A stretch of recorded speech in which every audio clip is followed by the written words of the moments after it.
the average car payment's like $700. I saw that. Like, just how is that recently possible? crossed. Yeah. I'm just looking at my financial ability, Yeah. right? And everybody around me, like my sister, right? She makes like $75,000 a year. Her car payment is $400, and she's like not having a hard time, but she's not having like this overabundance of savings to like live off of, right? Imagine if her car payment was $700, like for a Mazda, you know, how could they survive, right? So all these people that have the above average car payments, I mean, if an average car is 700, what is a nice car? 12? Like, Jack, can you have a $1,200 car payment? I mean, of course you can, but like, survive, would that make sense? Jack probably has thought about that. Let's be real here. Jack has looked at Teslas and been like, hey, it's not that bad. $1,500 a month. Well, Teslas were like 700. Yeah. So Tesla was, my mom has a Tesla lease, and it's $719 a month for a Model S, 2020, right? The base one. That's what my mom drives. You know, but she contributes part of that car payment to her fuel, right? So like the excess fuel that she would spend, you know, maybe it's $50 a week. That's $200 that she credits in her mind towards that car payment. So her old car payment may have been $600, and she'll get a Tesla with $800. She breaks even. She gets a more reliable car, you know, a better driving experience, you know, and something along those lines, right? But now a Tesla is $1,500, the same car. I mean, it would scare me to have a $700 a month car payment. I would hate that. What about a $1,500 one?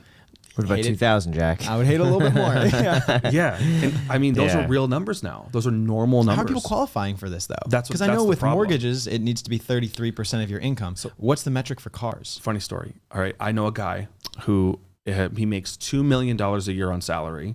He paid for a $700,000 house, and he paid cash for it. He went to take out a mortgage on his property to cash out refi at 2.7 something percent back a couple months ago. It took him 4 months. Okay. He's an orthopedic surgeon. 4 months to do a cash out refi. He took 300 grand out. Okay. The following month, he has a few Lamborghinis as well, all paid for. The bank offered him a refinance on his car. He got a $300,000 car loan on a car they did not even look at. They did not even inspect.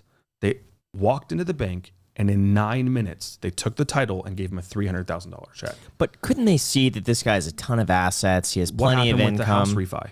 4 months for the same amount of money, right? That's why the auto loan industry is terrible, because they don't do any due diligence. Yeah.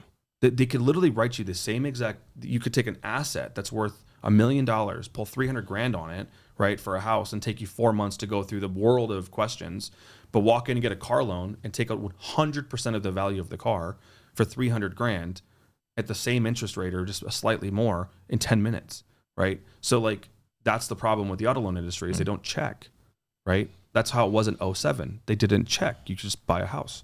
Hey, Is that because of regulation? That's because that's how the banking system is designed currently. I think for auto loans, when I was talking to Lucky, he said there's no oversight, or there's no one, company or one industry or one entity to look over these loans to ensure that they're accurate. They don't sell It's them. up to the banks to have that due diligence, but a lot of them just will stamp it off, sell it off. Yeah. Well, they're not selling them to government entities. Yeah. That's the problem, right? So like Fannie Mae, Freddie Mac, they're buying all these homes and they're buying all these mortgages. They're putting them on the stock market and stuff. The auto loans, they don't do the same thing.